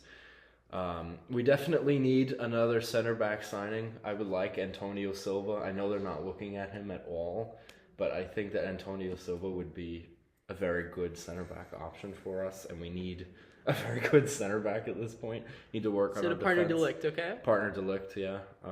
What happened to Kim and Jay? Don't you think that he can recover and have another good season? Because I he don't started know. off solid. So. Yeah, I don't know. I think we should give him another season. Or is it mostly for cover? I think we should give him another season. That's all Okay. I'm going to say. I think... Davies is out, so you need another left back. Oh, well, that hurts me in my soul. Yeah, I mean, we'll see. If I don't know. We might not need another left back. Rafael Guerrero was playing very well at the end of last season. At least as a cover, you'll need one. We'll need a cover. Well, no, left we back. have Stanisic. We have 4 players in the wing backs. So who are... See, the thing is, Stanisic will obviously be a starter for one of the positions, but I'm saying even you'd still need a backup for one of the fullback positions. Right, with Sasha Boy. We'll need 2, I'd say. You still need another, right? Injuries can happen at any point in the season. Right, yeah. I'm saying, what if... I'm giving a hypothetical example. Let's say Delic gets injured. Mm-hmm. You could have, obviously, someone slot then in, we have... Then we have center-back options with Eric Dyer and Antonio Silva for me, or Kim and Jay, whatever you want to play. Okay, let's go to the wing. Let's say the wing. Let's go wing backs or midfield. the full backs. Let's say both Guerrero and Stanisic get injured. Who are coming in? Yeah, I mean, I guess we could keep Mazraoui at that point. I'd still say you probably need another signing. At least maybe a $5 million signing. I figured this all out on Twitter a while ago. I'm not remembering Which, by the way, go follow this man's Twitter once more. The handle was Jolly Beeswax. Jolly Beeswax. And Rob256. Yeah, he's a very good, analyst that we have here. He's he's probably the best, football mind that we have here on the podcast, and in general. Maybe. And I think with that in of mind, recent Tie. sense, yeah, I would and say. We'll call it tie. And I think on that note, I think we should just start wrapping it up for today. I think we had. we never got to City. Yeah, we should get to. Oh, we should get to City. This is the second time I already said let's wrap it up today. I apologize, Yeah. boys. All right. With City, I want to say this with City. Next year, I don't think we're going to win it. Win what? Really? The title. You think you're going to The lose title. the Premier League? We're going to end up second, and it's going to be a very tight. Who's finishing top? Arsenal. Arsenal. I think Arsenal wins it because they're going to have that final motivation to push forward. For the last two... I doubt it. No, for the last 2 seasons highly at doubt this it. point, we've been sitting behind Arsenal. And in 2023, the only reason why we won was because Arsenal absolutely, 8 literally points bottled. Yeah. choked it. I think it was in Christmas of last year. During this season, we were behind them as well. I think by a certain extent was, and until I think when was it? I think March or April, we were also tracking behind them. No, but the March and April, the difference is we always had a game in hand. That was the only difference. Right. No, but before that as well, before the game in hand. Not before March. No, but after March, we always had a No, game but in before hand. March, we didn't have the game in hand. I think we still trailed at multiple points behind. Yeah, you Arsenal. did. We trailed by 3 You points. did. We trailed by 3. But still, It was 5, actually. It was that. Still No, that makes, was 5 with the game in hand. It was 3 with when we played the same game. Still makes No, a. it was 5 after January. I think it was 5. No, but like after February. When After we won, February, it was No. 3, yeah. Yeah, after February. You're saying before March. I'm talking about the period after February, Because after we beat we them beat at the Emirates. Arsenal, Sean Dyche. Love him. For City, Love him, Sean Dyche, by the way. if Keep Arsenal him. stay consistent, if they find a way to break through the choking, and if they stop, Yes, but can they is the question. Mm. losing their mentality, they win the Prem. For me, it's obviously very simple. You have to get 90 points to beat City. Yes, If you don't get you do. 90, you're not going to win the title. But the other Even point if you get 90, you might not beat them. I'm saying the point is, if the Liverpool teams that have got 97 and 92 points can do it, for me, it's always about, again, what happens at City. For me, it doesn't matter what Arsenal do. For them, obviously they need a striker. That's obvious. If they don't get a striker, if they stick with Kai Havertz, I'm saying City are guaranteed the title. Yeah, I agree. But for me, I honestly feel that City have a great shot at the title again. I always say this, obviously, but for me, the only way City don't win the title for me is if they don't sort out their midfield right now. So obviously, we know there are question marks around Bernardo Silva and Kevin De Bruyne, but I feel if they keep both, for me, and they don't sell De Bruyne to Saudi Arabia, I doubt it. It's still quite a likely possibility. If they keep both, for me, I think, and they get. I think it's all just rumor talk. Yeah, and I think again the point is they're looking at Bruno Guimaraes. If they get him in, for me, I think. How much would that cost? I mean, we can afford it. No, that's a problem. He has a release clause. Yeah, well, this is what I'm saying about. He has a release clause of 100 mil. That's the problem. Right. And we learned our lesson with Grealish that we probably shouldn't spend 100 mil. We've had arguments in the past. We could have had Messi for 100 mil. We've had. Honestly, I'm glad we didn't though. No, the problem Messi would not have fit in at City. We've had arguments. I love Messi as a player. City are buying their way to the title. We've had arguments in the past. But that's what the point we can look at is at least for the last. I think they are, by the way. Yeah, for the last 5 seasons, though, what you can argue is they've had the 7th highest net spend now in 2024. In the last 5 seasons, if you look at the 7th highest in the Premier League. Mm-hmm. There are 6 teams that spend more than them. It's not about spending. Right, but they're also spending like $1 trillion as well. That's what I'm saying. For me, I'd argue also look at I'd say the business structure of City is possibly right now the best in the world. The way they run the club. Well, yeah, I mean, I felt it was Bayern a couple years ago, but now, yeah. A couple years ago, yeah, but right now I think it's City. Right now, City. Because Bayern is a mess. It's right now, this year, you know how many players' contracts are expiring? Madrid as well, you could argue. Madrid, it's more about their signings. Just the attraction. No, it's about that's about the history of the club, and that's about obviously they're able to sign anyone they can attract Mbappe. That's incredible. They just signed him. I know they signed him. No, but let's say look at that's what I'm saying. 2002 to 2012. How many trophies did they win? 2002 to 2012. During after Zidane's famous volley against Leverkusen, the 2002 Champions League final, how well did they do? They did terrible. That 10-year span. During Ronaldo's 9 years, what have City done before 2012? We actually have done. We were actually, I think, this 8th highest. We were the 8th highest trophies as an English club at the time. Yeah, that's true. In 2011. In 37. Before we won our FA Cup in 2011, with the 8th highest English trophies altogether. But I'm just saying. During Ronaldo's 9 years at Madrid from 2009 to 2018. Everton were higher. During those 9 years. Yeah, but not anymore. Not anymore. Right? Not anymore. He just won the Premier League. During those 9 years. God damn it. During those 9 years at which Ronaldo was at Madrid from 2009 to 2018, he only won 2 La Ligas. He won. I'm talking about currently. Right. We are talking about currently, which is the best run club. I'd still argue though, it's about Madrid's academy. Look at them; they don't really have that solid academy. That's true. I'll give you that. In terms of signings, how much outgoing signings do they have? Almost no one. Right. I'm saying incoming they have a lot, but Madrid's structure is not the best in the world. Yeah. The way they're winning is because they can sign whoever they want. Ancelotti just raises his eyebrow and goes, "Yes." I'm gonna say that's kind of the same for City though as well. That's the point, though. That's the point. Like City have turned down so many transfers only because obviously they can't afford them. I mean, you can obviously point out Grealish, you can point out Guardiola and all of that. But I'll talk about the signings who they didn't have. They didn't get Jorginho in 2018 for that reason. They didn't get who was it last year? Last year, who was the guy that moved to Chelsea? The left back. I forgot his name. The guy with the hair. Cucurella. They didn't get him because he went to Chelsea because Chelsea paid like $80 million for him. Right. That's the reason. They didn't get. They did pay Gvardiol. Alexis Sanchez. They did pay Gvardiol $80 million transfer fee. I mean, it worked somewhat. But I'm saying they don't get everyone they want. And also Grealish a $100 million transfer fee. Yeah, that was it too. Okay, well that was it too. Yeah, but I'm saying in general, if you look at it, City in terms of individual players, except for those two. Overall, obviously, we look at so many other clubs that spend more than them. They spend more on individual players. How much did we sign Haaland for again? Yeah, it was low because he had a release clause. $50 million. Yeah. Yeah, and of course you'll point out to like wages, add-ons, and all of that. But it's the same thing that happens at any big player. I will give you that. You spend less than Man United do to.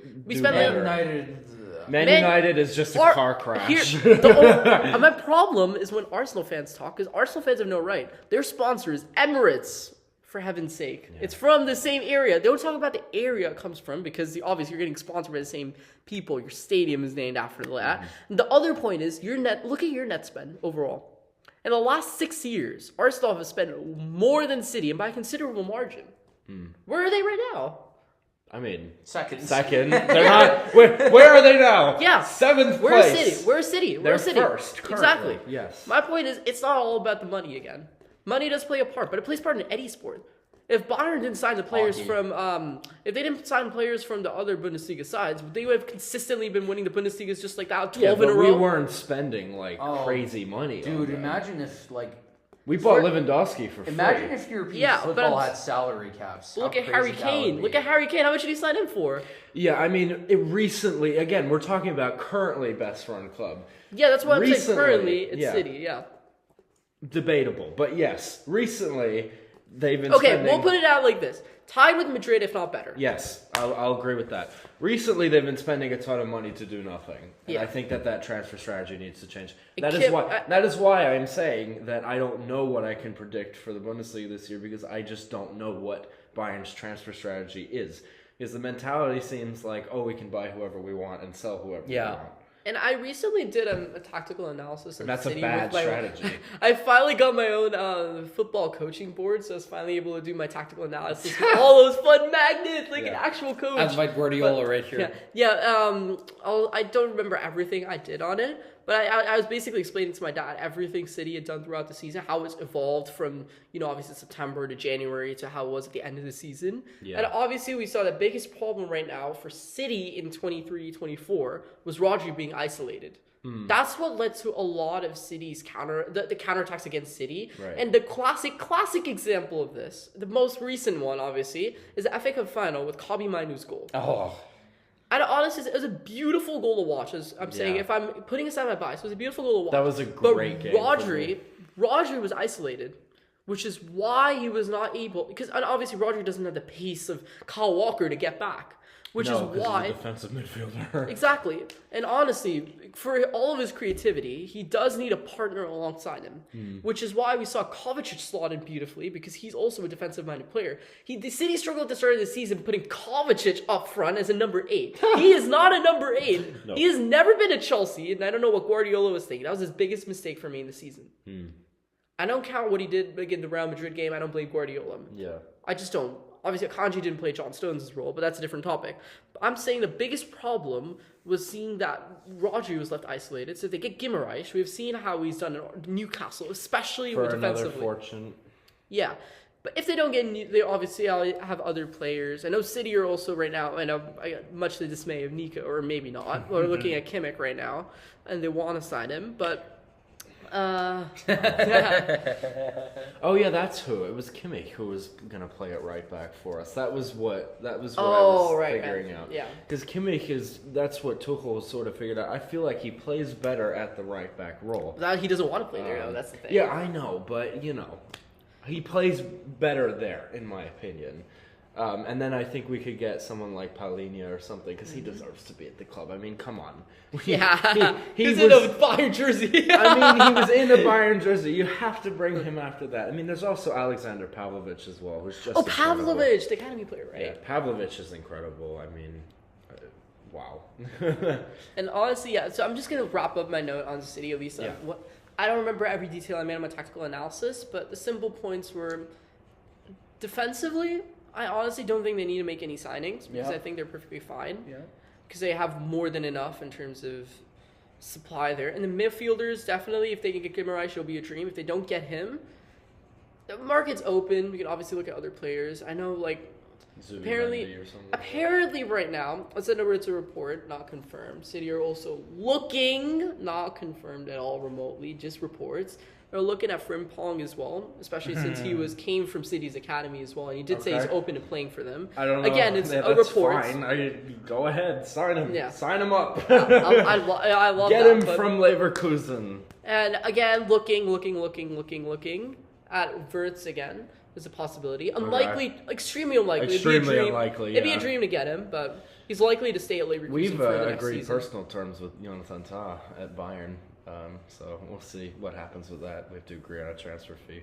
Yeah, because otherwise in the midfield, I do think they definitely do need another solid midfielder. I don't think Kovacic is set for being a starter midfielder for City. So I definitely do think right now, especially if De Bruyne or Bernardo Silva, one of them is likely to go. I don't know. I don't think both are going to stay. I'd love it, but they definitely need we got to a keep De midfielder. Bruyne then. Yeah, I think De Bruyne is going to stay for sure. Yeah. Please, Bayern, do not trigger Bernardo Silva's release clause. Like, maybe? Please? We don't need him. Yeah, I'd love it. Let him stay with us. Yeah, we don't need him, in my opinion. Pep also made... Oh, sorry. Last note on City. Before I go to my final transfer thingies. Yeah. Pep made one big mistake this season, putting Bernardo Silva back in the midfield. He's a winger. He is the energy of a midfielder, yes. He's like a Duracell bunny. But the thing is, even when he was playing midfield, Bernardo would drift up to the wing naturally because that's his thing.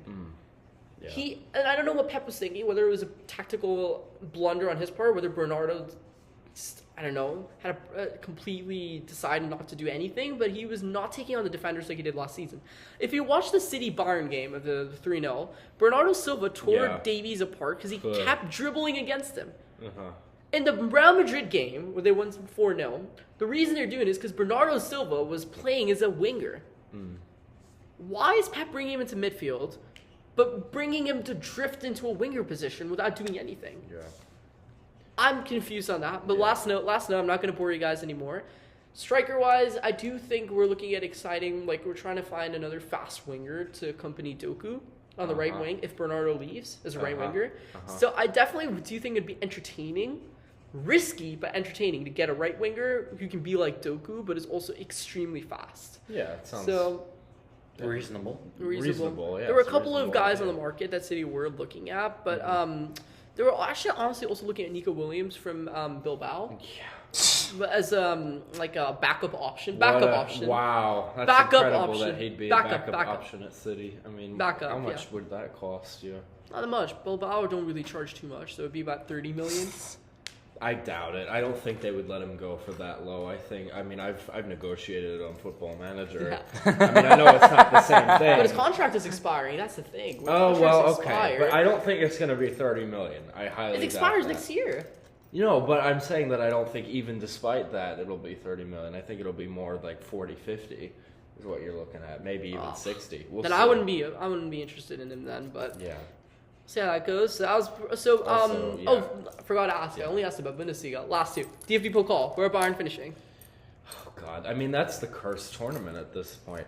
We lost to fucking Saarbrücken this year. That was yeah. You're probably okay, but to be fair, Saarbrücken beat everyone in the Bundesliga. So just to be fair, there. You either lose. I think Bayern either wins the Pokal or they lose to some sort of Schitzkelberg from like East Germany. Yeah. I agree with that. I think we should try to win the Pokal, if anything. You should. You should. You should try. We haven't won it in 4 years, fucking hell. Yeah. Oh my God, look at us. Such a drought. We haven't won it in 4 years. How terrible. Well, for Bayern, it's a drought. Yeah. Yeah, okay. It is. Also, I think Jonathan Tah could replace Antonio Silva as my, center back entertaining side. That's my center back. So, last one, the most coveted prize in modern club football today. Where are they finishing in the Champions League? Oh, fucking hell. Quarters, I'd say the same. Quarters, yeah. All right. And for now. I'll go with my City prediction. So Arthur had predicted City will not win the Premier League this season. I think for now. I think Arsenal wins it. I'm gonna still hold City, only because I would have said anyone else, but the problem is looking at the manager market, the only stable manager right now at a club is Arteta, other than Pep, at a club that's challenging for the Premier League. Right. And Arteta, for me, is still making some tactical blunders, especially with Declan Rice. For me, that was my point. With Declan Rice this season, he was... I don't know what he was thinking, but you can see in several attacking positions, Declan Rice was passing sideways. I'm sorry. I watched Arsenal games this season. I'm not talking about the bias. It's a fact. Declan Rice was obviously a key part of their defensive... Rice got cooked. Yeah. Their defensive prowess this season had a large part to do with Rice. I know everyone credits Gabriel and Saliba, which is a good part, but Declan Rice defensively was brilliant, but attacking-wise, that's the problem. that when They he didn't gets have the enough ball, potatoes he did there. not supply it to any. Oh my Please god, pardon that's so Arthur bad, for yeah. his Puns. For his dad jokes. Yeah. Yeah. Horrible dad jokes. All right, but definitely if Arteta does not fix that for me, Arsenal are not going to finish above second, maybe even third. Maybe I'm saying that's my thing. I think third is a shout. Second or third. Second for me, for sure. All I right. still think Top they win. 2 for sure. So let's go with Carabao Cup, the most irritating thing. When City were winning it 4 years in a row, no one cared. When City stopped winning it, suddenly It's probably gonna every be- club celebrates like, oh my god, we won the Champions League. Hashtag Man United. Okay, Hashtag like Liverpool. realistically speaking, it's either gonna be a top 6 club or it's gonna be someone like fucking Everton. Shitsville FC that just got promoted. That's been the last 4 Ipswich. years. Ipswich. You're looking at them. Shitsville FC. You have offended so many Declan McKenna fans and so many Ipswich fans. It's probably You've so- offended Ed Sheeran. How do you feel about that? Oh, I feel happy about that. The ginger prick, So Carabao Cup. wide-eyed alien motherfucker. Like, you know, The like, Ed Sheeran fans are gonna dislike this. oh right my now. god, we have so many Ed Sheeran fans listening to our fucking podcast. Honestly, I'll Like, give I one would thing. be scared if it was Taylor Swift because in that Right, case, yeah. Oh my god, the in that Swifties. case I The would. The Swifties. Swifties! Oh. But okay, but the point is like fucking Shitsville FC in some sort of like Shitsville upon Penis Creek in some like northern England might as well just like committed an upset against fucking like Man City or Man United, and they spent the last 5 years getting promoted from the Van Arma National League, by the way, make it to the Premier League, and then just Luton win. Town then. Luton Town. Luton survived, right? No. Luton went it down. down. Luton went down. Yeah, and then they Sadly. and then something like Predictably. that, and then like I was like. Still sadly. I'll be honest with you. I genuinely do not care about the Carabao Cup. No, Same. I mean, Unless Honestly- it fits my agenda. Because I remember honestly- when we won like the 4 years domestic in a row. treble. Yeah, no one cared about the Carabao Cup. But that's why I'm gonna go with a hot take. Hot take. Arsenal win the Carabao Cup. okay.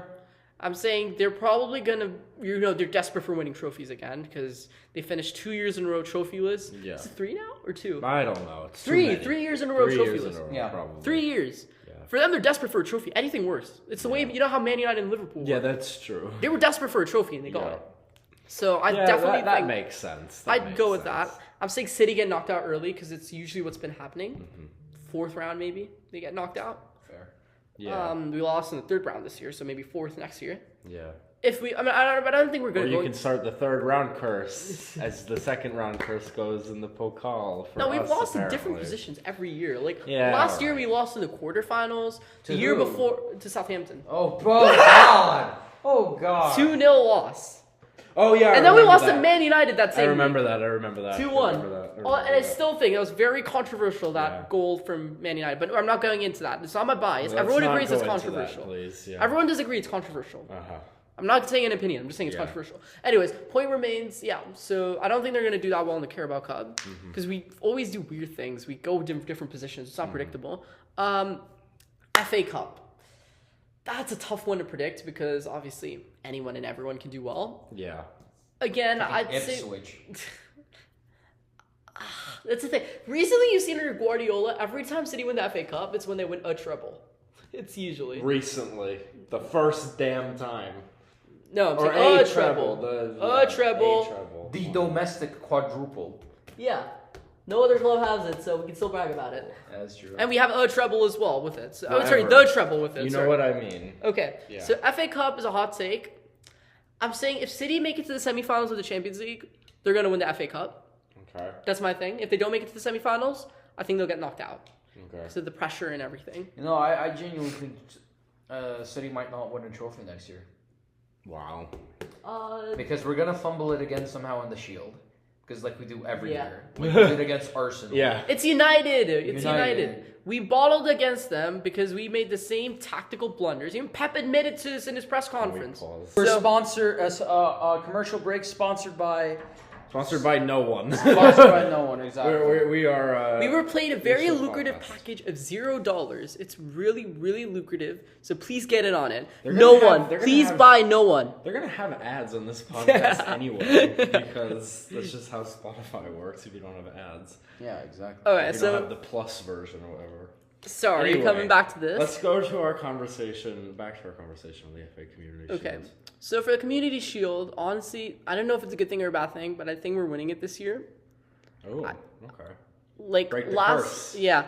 I'll tell you after. So Leicester obviously was shocking when we did that. I was like really heartbreaking that Community Shield defeat, especially coming after a Champions League defeat. But Liverpool, I wasn't too disappointed by. I wasn't too disappointed because I was more curious on how the team is actually looking because it was a new style, new fit team. It was not the same City team I'd seen before. 23's defeat to Arsenal was like more irritating, if anything, because obviously of conceding that 101st minute goal or something. Yeah. That was, and then penalties. I wasn't again too surprised. We're not great with penalties. This year with Man United, honestly, I don't think we're going to play the same way we did, obviously, in the FA Cup final, because there were 3 tactical blunders for me, which I'm not going to go into. Three, I think three blunders is what decided the game. I'm not counting the Guardiola, mishap with Ortega. I'm not counting that in. I'm saying 3 tactical blunders cost City in that final. I'm not going to go into it. But this year, I think the Community Shield are going to win, only because Man United right now don't have the motivation to go for a Community Shield. And obviously, their squad doesn't look like it's going to be improving much. Well, they'll try to improve it, but they're going to fail. Much being the word of substance. No, I mean, I said they're going to try to improve it, but they're going to fail because they're going to spend like $100+ million to get a bunch of nobodies, like they usually do. So, yeah. But, I mean, it's not as bad as Chelsea, just to be clear. It's not as bad as Chelsea, because Chelsea are literally doing that. They're spending $1 billion and getting nothing out of it. Yeah, exactly. So what I'm most curious about, obviously, is the Champions League, because I think... Madrid's winning it for me, obvious. So I disagree, because Madrid, again, are not... No team, actually, I'll go with that, is great at retaining the Champions League. Great. No team is great. They won it 4 times in a row. Yeah, but that was at the same time. They're winning the Champions League. They're winning it. They signed 3 in a row. 3 in a row, not 4. Whatever it is. 3 in a row. No, 3. 2016-17. Sorry, 2015-16, 2016-17, 2017-18. Those were the 3. All right, whatever it is. Before that, obviously, they retained it, but that was like in the era where Ajax also retained it. Okay, but they won 4 and 5 years at Viking, and considering the fact that they just signed Kylian fucking Mbappe. Yeah. No, but I still think Kylian Mbappe is not going to be easy to manage again. Because of his ego? Yeah, no, even if he tones his ego down, the thing is, he's going to have to adjust when playing in a different spot than he's used to playing. He's going to play up front. Yeah, but he's, again, managing new teammates and everything, but it's not going to be as easy as it looks. And again, the reason I'm saying that is because I've not obviously personally seen, but the Real Madrid Galacticos team for 2002 to 12, they won nothing in the Champions League, and they didn't make it past the quarterfinals max. Or was around 16. It's not about who you have in the team. It's about how well you develop as a team, obviously. How you manage it, yeah, so, of course. But I think you have Don Carlo as the manager. I don't think he's going to retain it. I think he's going to retain it. I think it's almost... I'm not saying out of City bias. I'm just saying I don't think... 90% guarantee that they'll retain it for me. Disagree? I'm putting that only because that's the beauty of the Champions League. As good as you are, only one team has retained it for 1992. So, and who was that team? Yeah, but only one. And it's not like they've done it twice. They've done it once. Who was that team, though? Again, who was on that team as well? That was again a team with arguably one of the greatest players of all time. Now, do we have any one of those players, one of the greatest of all times? Mbappe? Not great. Not there yet. He's not there yet for me. As greatest of all time. Not greatest of all time. You just said like one of the greatest. Yeah. Yeah, but I don't think he's broken into that pantheon of like absolutely legendary players. Then where is he sitting on the mountain? Yeah, then where is he? He's on the edge, but I do think absolutely without a chance. So if he's on the edge, then he's at the summit. He's on the edge of getting there. He's knocking on the door, but he's not in for me. I still think when you think of legendary players right now, at the end of his career, you're going to put him in. But right now, I don't think he's even there. So you're going to say that Mbappe is not a legendary player because why? Simply because I don't... This guy scored a hat trick in a World Cup. Yeah. Final. Yeah, I'm saying Pele did that too, final. But I'm saying... Yeah, Pele, exactly. Yeah. But you're comparing Mbappe to Pele. Yeah. I'm saying... Pele. Yeah, legendary player. Again, though, I'm saying... You have to be put down in history as a legendary player if you score a hat trick in a World Cup final. I don't think it's enough. One game for me doesn't make you... It's a World Cup final. Still, one game doesn't do it for me. As you say, one game doesn't do it for me. You say one game. You always like, finals are like so, you know. Someone needs to take away the talking ball. The talking ball. The talking ball. The talking ball. Now, for me, I think in about 5 years, he's going to be up there as what, like literally the comparison of 2 or 3 by the end players. Of this season. I disagree. For me, I still think that's way too much high. For me, Henry is still better than Mbappe. For me, that's fair. For me, I'd still say that for Mbappe to get there, he first has to breach But we're not suggesting that. We're suggesting that Mbappe is a legendary player. No, I'm saying like people nowadays don't even look too much at Thierry Henry as that type of absolutely legendary. They go to Zidane as legendary. That's like a tier above. So I'm saying legendary is above. I just think that Real Madrid are stacked. That's what I think. They are stacked, but I do think they'll win it. I don't think they're going to win. I feel like in the history of football, they also have Endrick. Madrid has been the only team. Endrick is not going to get that much game time. Arguably, Madrid has been the only team in the entire history of modern football that has been consistently clinical. The only reason that Manchester United has the status you can argue though. Because the only reason, and I will interrupt here, I apologize, but the only reason why United has the status that it has today and its reputation is because of Sir Alex Ferguson. Mm-hmm. That during the 1970s and 80s, before SAF arrived, United was severely lacking. They'd done well before the 60s. But then combined with the fact that there was the 58 Munich air disaster and the fact that they just did shit over the 60s and 70s and 80s. Yeah. You know, they weren't as good. Consistently, Madrid We're talking about English sides, but that's what I'm saying. If you look until 2014, the gap between AC Milan and Real Madrid was 2 Champions Leagues. 2. A lot of people were, even if you look at 2007, most people would have said Milan would have overtaken Madrid as well, the way they were playing. Oh... I disagree. Most. No, that's an actual fact. That's an actual fact. Because Real Madrid were on the down, and AC Milan were looking at they had signed Ronaldinho right after that. Real Madrid on the down currently?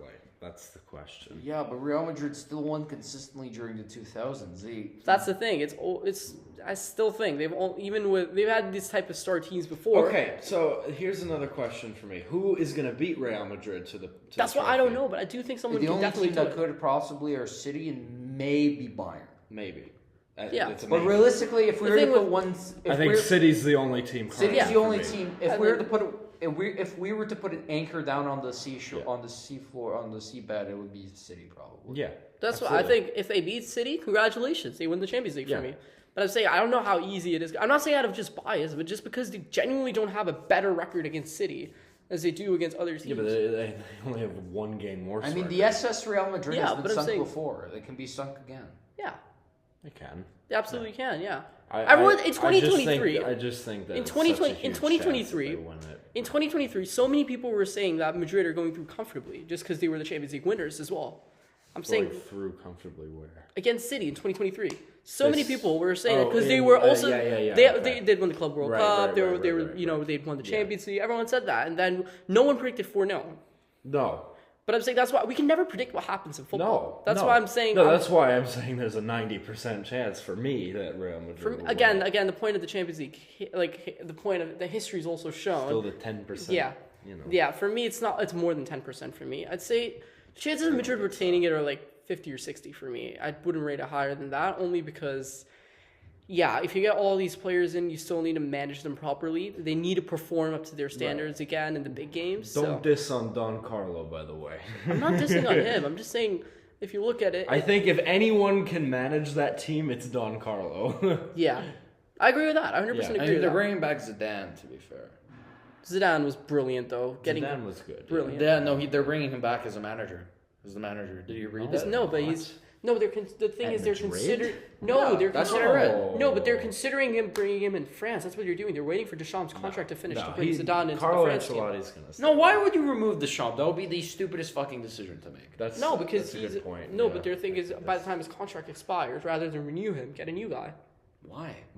Yeah, why? Just because they want Zidane. He won the World Cup, took him to another final. Right. But they want Zidane in. That's the thing. France wants Zidane in as the coach. But we're asking why should they do that? Why? Again, obviously, why are they doing that? Again, he's When also you have a he's good he's repairman- good track record too. He's done well, obviously in the club stage. In a club. Yeah, You have- I'm saying he's You're got one a of the track best record. national managers ever. Yeah, I'm saying why not give him a Didier chance? Deschamps. You're also a guy who said you liked giving chances. Because right? Why you not? don't I do do. that. No, you don't switch up like that. You don't give Right. guys a chance. Obviously, I'm not saying he's going to replicate his club level success in the national team. It's not possible for any manager to do that, I'd argue. But I would say I wouldn't mind seeing that, honestly, because I'm very curious because I will agree with you on one thing though. Deschamps is not getting any younger. yeah. So And he's had what 10 years in the national team now. It's got to be longer than that, I think. Yeah, well, considering the fact that he's done so well for them.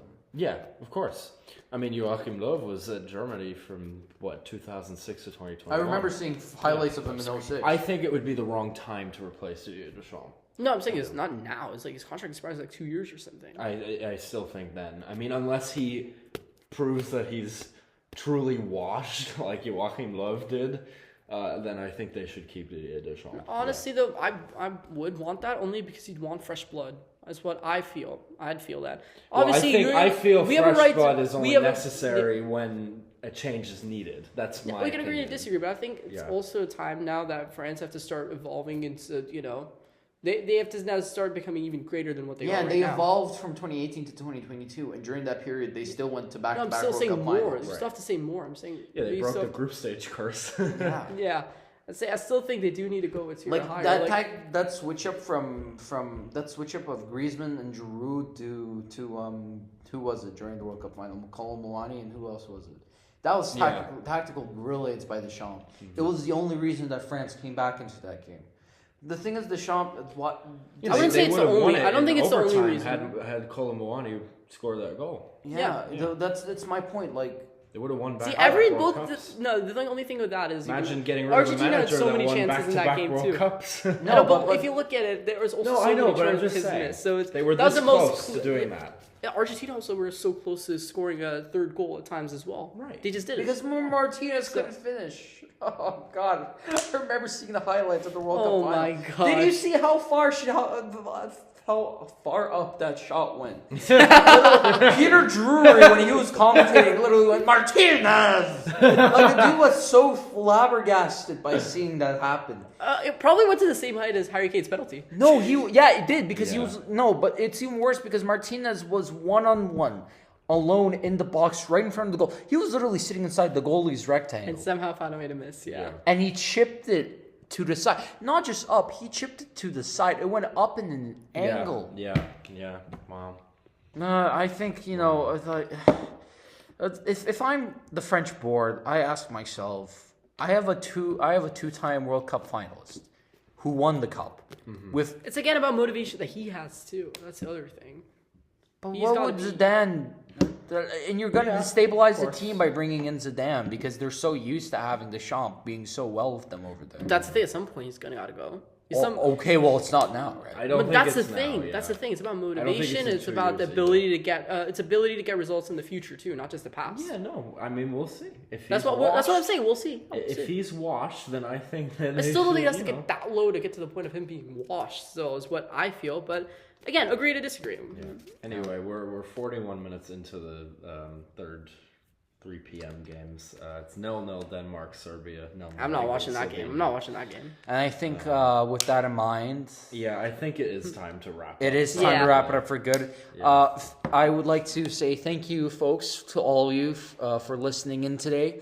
This was our first ever episode, and hopefully not our 1 last. hour 42 minutes. It's At the same pretty time, we had incredible. another phone call. Oh yeah. Oh my god! Let me see if I really? can pull that up. Hilarious. And with that in mind, folks, we'd like to thank you once again for watching us. We are available on YouTube and Spotify and hopefully any other future streaming services that we can establish. We hope you enjoyed our long discussions on football, on hockey, on everything in between today, and we'll try discovering more topics and more things to We're not discuss. exactly establishing streaming services. We're just gonna, post it on maybe some other ones. But I hope you all have a nice day. I hope you enjoyed our 2-hour podcast. Whenever we post this, who And- knows? Whenever we post this, and don't hesitate to tune in next time.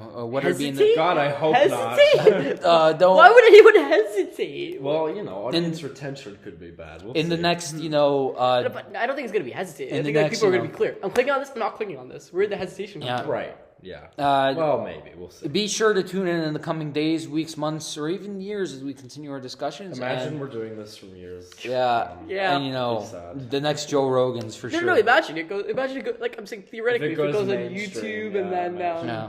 If anything, hopefully it continues for some time afterward. But once again, folks, we'd like to thank you for listening to the first ever episode of Cross-River Convos. This was me, Arthur, Advaita, and Nico today, and hopefully Tamar comes up in the future. And with that, we are signing off for tonight. Probably gonna do Cheers. work and Cheers. stuff. Bye. There's the American.